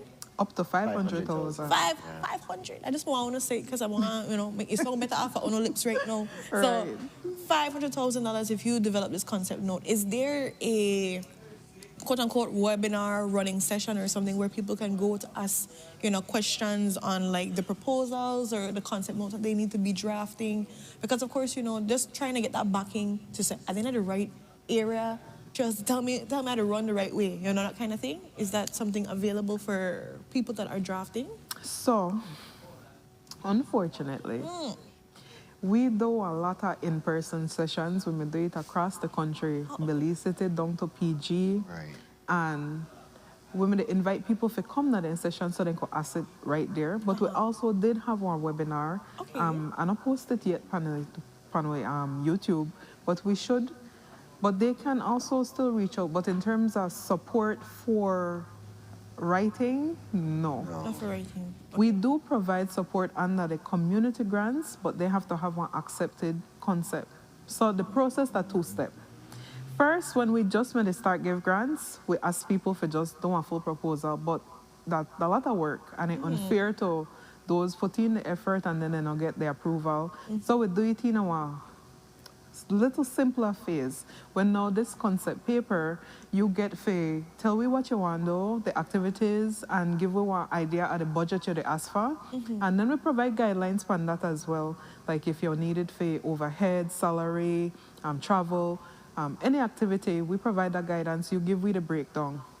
And then now, when we look on whether it aligns good with the thematic area of sustainable fisheries or blue business innovation, we look on the impact you say you want to have with the project, and we also look on whether it could be repeated throughout the country or scaled up on a bigger level. Right. And then there are some of the things we look on when would they accept or approve, right? Because remember now, this is under the Blue Bonds Agreement, and so you have to tie back to ocean conservation power. Big scale. So when we provide funding, yes, we understand that the smaller groups, they need support, and that's why we bring in the community grants to touch these smaller groups where, and not touch upon the eligibility, so on, if you touch upon that. Yes, please. Yes. So who could apply for grants? You could be one sole proprietor, you have your business registered, you have to register. Okay. With the BCCAR, the Belize Company and Corporate. Yes. So you have to be registered for the regular grants, a minimum of a year, and be operational. Okay. And you have to show that you have the systems in place we could manage 50,000, 150, 500,000, Yeah. Right. True. So you have to be able to generate your financial statements and all the financial reporting in order for you could get the regular grants. Okay. Now, for the community grants, you could be registered for less than a year. You have to locate it in our coastal area, though, right? And we provide the support for the reporting. we do keep the funding, but we make the payments and we help with the reporting so that they could just focus now on doing the work. So for example, last year, first time we put in the community grants because a lot of people, a lot of groups, then they do good work, but they don't have that capacity to manage funds. Right. So then I'm going to get access first. Last year we put in the community grants and we gave 4 of them there.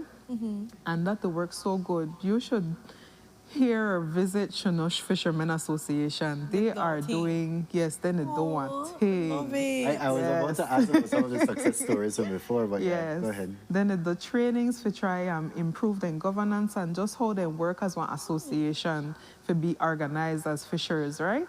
And we also work with Tree Lagoons, then they do mangrove restoration up that side as well.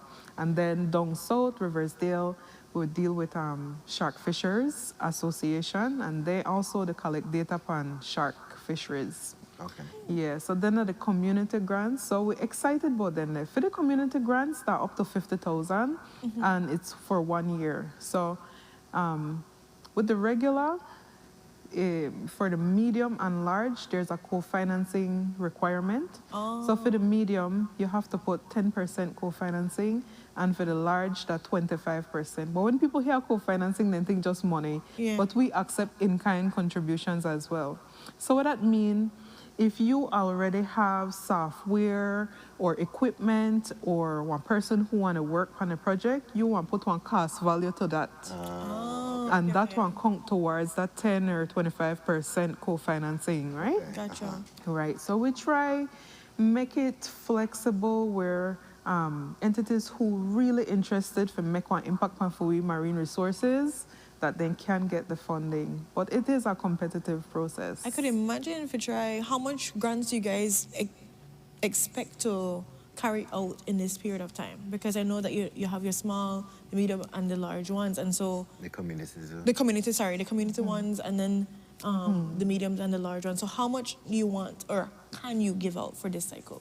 Well, I think I can't give a number because the base span where we get in terms of application, but we know the amount of monies what we have to give out as grants. Okay. And we have over $1 million.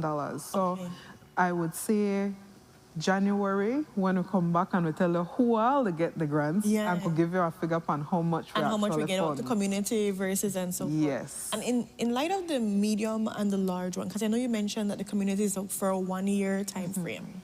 For now, the medium and large, what is the time frame that they have to spend this money and so forth? Because it's more money. Right. So for the medium, well, the small is a year. The medium is 2, and the large is 2 to 3 years. Okay, nice. Which is feasible, I think, depending on the amount of finance. I can imagine, and you said it properly when you said it's a very competitive process. Yeah. In choosing these proposals, what does that look like for the team? Definitely. So again, it goes back to how you really write your project how you to support sustainable fisheries. Like if you want those ready-to-cook options for seafood, like you really have to tie it into how you do this in a sustainable way, from catch to processing. Like really think about the alignment to the thematic area. And then also we look on, again, it ties back to the Blue Bonds Agreement, because, and I have to mention it over and over because sometimes people feel like that's just free money, you could just give it. But it have to be tied back to achieving or contributing to that agreement where Belize signed on to. We the push ocean conservation, right? And marine and coastal initiatives. So once you could bring in that impact, and it really come down to how you write your proposal, how you write or your justification, then I think with the screening, because we have one committee, the Blue Bonds Committee, and then are the ones who have that big responsibility. I don't envy them at all. Then if we go through all of that and pick the ones that will make the most sense, where have the capabilities, but also trying to be as equal as possible, because you think about getting concept notes from north to south. Yes. And you don't want just to give everything south, give everything north. You have to like spread it out. And that's the thing too. So when we made the stakeholder engagements, Listen, we're gonna PG, they want to know how much money allotted for PG, how much money allotted to Dangriga, but we not do it like that. It got based on what we get in and the projects that we make the most impact, where we want to make the most impact. So that's how it go with the screening. And someone just, again, for clarification, someone's asking here, are the grants for non-profits or for profit organizations or both? So we do support businesses that are for-profit. The co-financing is a little different for profit. It's 50% co-financing, but again, it's still cash and in-kind, right?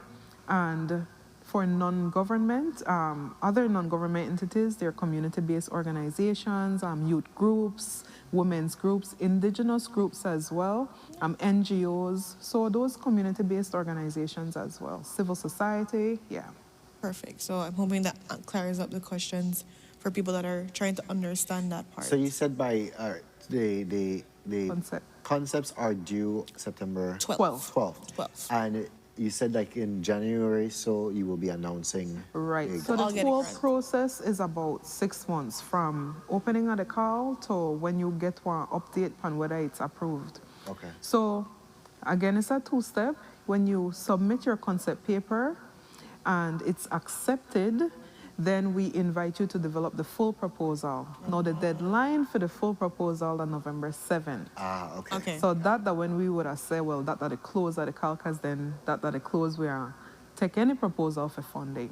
Right. But the concepts, you have to get one accepted concept if you could move on to the next step. So you have to have that link step. And then from there, not every single proposal still not be accepted because we just say, we like what you offer, you know. I want to see, go a little deeper for me. And then when I go on deeper, I'll be like, I gone too deep. I don't think it makes sense. Or something like that. Exactly, right. So it's still, it's not a guarantee with an accepted concept that it will be funded, but it's a greater chance for funding. Definitely. You've entered the doorway now. Yes. You have to prove yourself. But guys, I just to tell you, we are going through an emergency with the sargassum. Please, don't put that as an idea. I swear to think and do research, find a concept note. September 12th is the deadline for that.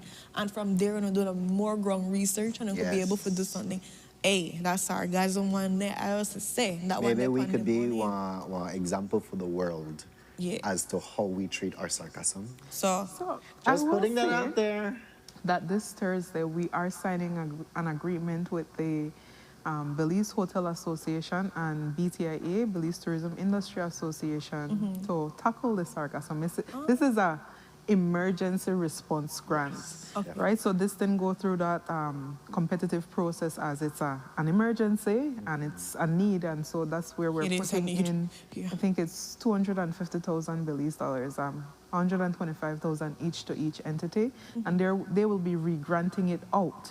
So it's a more quick and direct access to funding. Right. But I can't really speak too much on that as yet.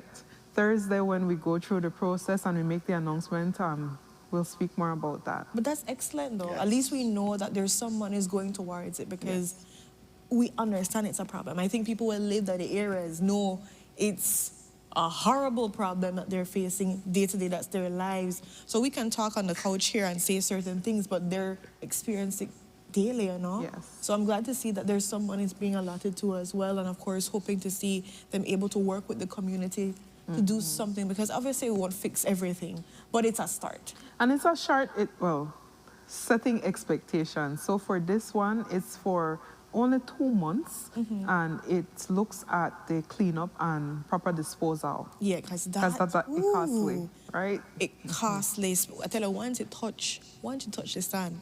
Yeah, you just rip up everything. Yeah. Everything. Somebody, Belizean y'all don't say, I already Googled paper and thread.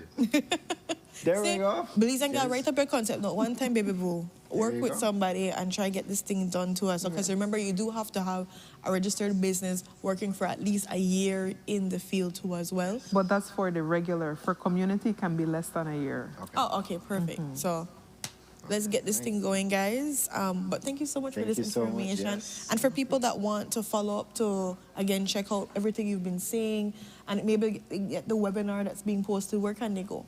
So they can visit our website, belizeFund.bz, and that has all the information already uploaded, the priority areas, the eligibility, and the process, what happens after you submit one concept paper. Excellent. So you guys heard it here. Tell a friend. Time is limited. Please, I beg you, make concept notes, have the conversations, message in the ask any follow-up questions. They already did their range of different consultations with the community across the country, but there will be a webinar that's going to be posted too as well. So if you want any follow-up, check in on that webinar. So just message in to find out what's going on too, and let's try our best to tackle this serious problem beyond sarcasm, but making sure we preserve our ocean spaces, our sustainable blue fishes, business. and our blue businesses out there. You guys can do it. You are part of the solution. Let's get that money. So with that, we're going to go to our last commercial break. And when we're back, we're wrapping up today's show.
Smart, bringing people together. Nando's Wholesale is the distributor for the full line of Badia spices, including the original complete seasoning, the perfect combination of ingredients and spices prepared to enhance the natural flavor of your favorite foods. Also, cinnamon powder for all your desserts, fruits, and beverages, and as special dishes. All these are available in commercial sizes or restaurant packaging. Nando's products are available at your local retailer or contact us at 222-5000. From Corozal to Toledo, Nando's is proud to be serving Belize as its #1 wholesale distributor for over 35 years. Tenemos la capacidad técnica, operativa, profesional y la infraestructura de poder establecer una atención neurológica de alta calidad. Que no se pierda tiempo de forma innecesaria para poder al final del día llegar al mejor de los resultados y la mejor opción para el paciente. Wake up to positivity and inspiration. It's a fresh and diverse twist on your mornings. Tune in to Sunup on 7 every weekday morning at 6:30 a.m. right here on your nation station, Channel 7. It's the morning show you don't want to miss.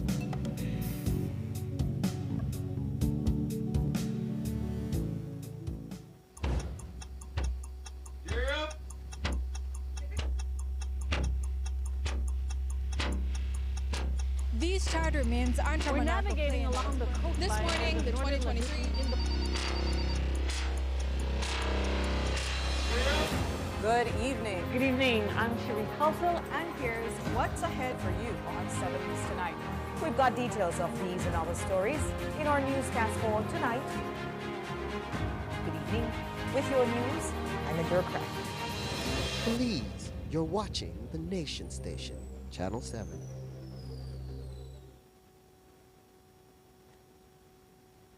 Nando's Wholesale is the distributor for the full line of Badia spices, including the original complete seasoning, the perfect combination of ingredients and spices prepared to enhance the natural flavor of your favorite foods. Also, cinnamon powder for all your desserts, fruits, and beverages, and as special dishes. All these are available in commercial sizes or restaurant packaging. Nando's products are available at your local retailer or contact us at 222-5000. From Corozal to Toledo, Nando's is proud to be serving Belize as its #1 wholesale distributor for over 35 years. Tenemos la capacidad técnica, operativa, profesional y la infraestructura de poder establecer una atención neurológica de alta calidad. Que no se pierda tiempo de forma innecesaria para poder al final del día llegar al mejor de los resultados y la mejor opción para el paciente.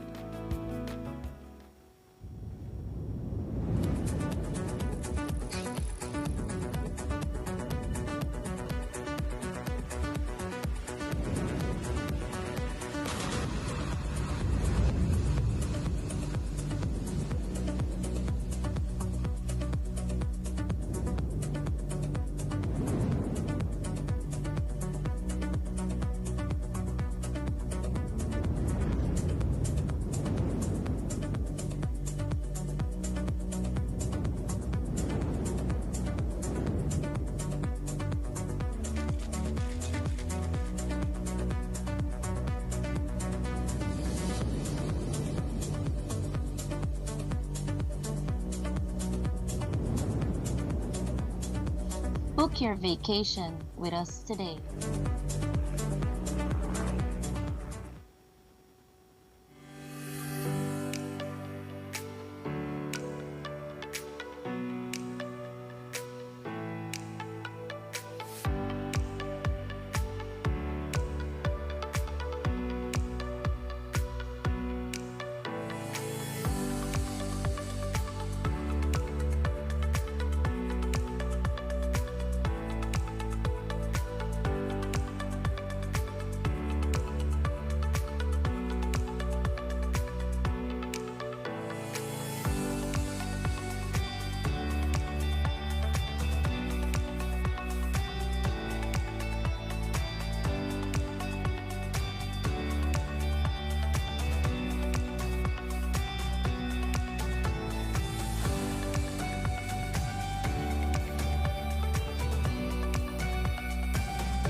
Wake up to positivity and inspiration. It's a fresh and diverse twist on your mornings. Tune in to Sunup on 7 every weekday morning at 6:30 a.m.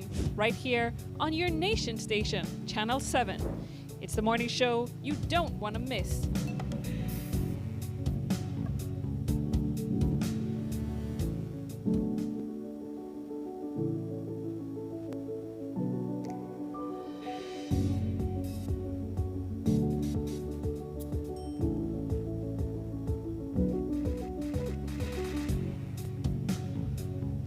Boozillas! We are back and super excited. There's literally 2 minutes left. We're not stealing your time. We promise you. We want to thank first our guests that came in to dive into all the excitement that they're doing. Frankie, Renew, of course, and Miss Karen. They are having the R&B concert next week at the Bliss Center for Performing Arts at the 4th and the 5th of September, guys. Please get your tickets ahead of time. We gave away 2 tickets, and we're really thankful that people are able to go for the Thursday night at September 4th. And of course, make sure on a call in Bliss and reserve when a ticket. You don't have to go pick it up one time, but call, reserve, and pay because they give you a deadline for pay. Not be no malpago. And with that, one of the ticket winners, Mr. Nathan Young, happy birthday to you. Happy birthday, Nathan. Yes. Happy blessed birthday. May this new chapter be filled with all of the deliciousness that you deserve in life. Thank you so much for watching Sunup on 7, for giving in your input. Yes, and like he always gives really good input to us as well, his jokes and everything. And we're really glad to have you a part of the family. We're praying this chapter is filled with everything you need it to be. And we're hoping that we can continue to be a safe place and support for you to continue to thrive and give your light into this world. So happy blessed birthday, Nathan Young. And you say your middle name, but I don't know your middle name. I said the whole vital stats thing, but you know, you have to put your middle name, like I said, the whole thing. Of course, we had Mr. Carlos Pereira that was on talking about the upcoming Port Loyola Caretaker Convention that's going to be happening at the Muslim Community School this Sunday from 10 a.m. to 5 p.m., reminding residents of Port Loyola to come out and cast their vote with your voter's ID, your social security card. You know, the same thing we do for general elections and municipal elections, same series. So come out and cast and exercise your vote to know who represents you in your community. And of course, lastly, we had Chelsea coming in from the Bleeds Fund for Sustainable Future, talking about the exciting grant cycle for 2025. We got what, $50,000, $150,000, and then 500,000, up to $500,000 for the different grants. And remember, community members, you can be a part of this. It's for non-governmental, for different NGOs, for youth groups. For profits too, as well, business owners, you need to at least be in that business for 1 year and, you know, be registered and everything too as well. But go check out the BelizeFund.org. BelizeFund.bz. That's what he said. And then check out the criteria and ask any questions that you guys want to ask too as well. So definitely exciting question. Guys, we forget for me say the name of the person for the sunrise, and you guys clocked us, and we appreciate that because Brandon got too excited. And so we really want to big up Wilfred Faber for being able to send in this beautiful submission for us. And again, it no matter if the sunrise happened early in the show or ending of the show, only to get a sunrise may it rise in your screens. That's the name of the song today. Sun Come Up. Sun Come Up. But yes, guys, as I usually say, go be beautiful, Belize. I'm going to switch it up for you. I'll put in my initials. Be you. Do what you do. Okay. There is nothing better than some tacos with pepper. There we go. Okay, I can't top that. So I'm just gonna say, give yourself grace as you carry out on your Tuesday day. I look tall and today. you do look tall, and maybe it's how your head stretch. But anyways, guys, sending you guys on your Tuesday. We'll see you back here tomorrow for Wentabulous Wednesday. Bye. Sun come up. Sun come up. Sun come up, sun come up, sun come up, it's bacchanal time. Sun come up, sun come up, sun come up, it's super money. Start to jump, start to wave, start to dance, and free up yourself. In the dark, people preparing. In the dark, everybody.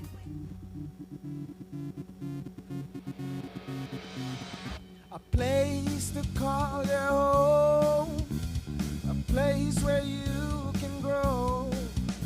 Stand by me and we'll take flight. We'll be there at morning's light.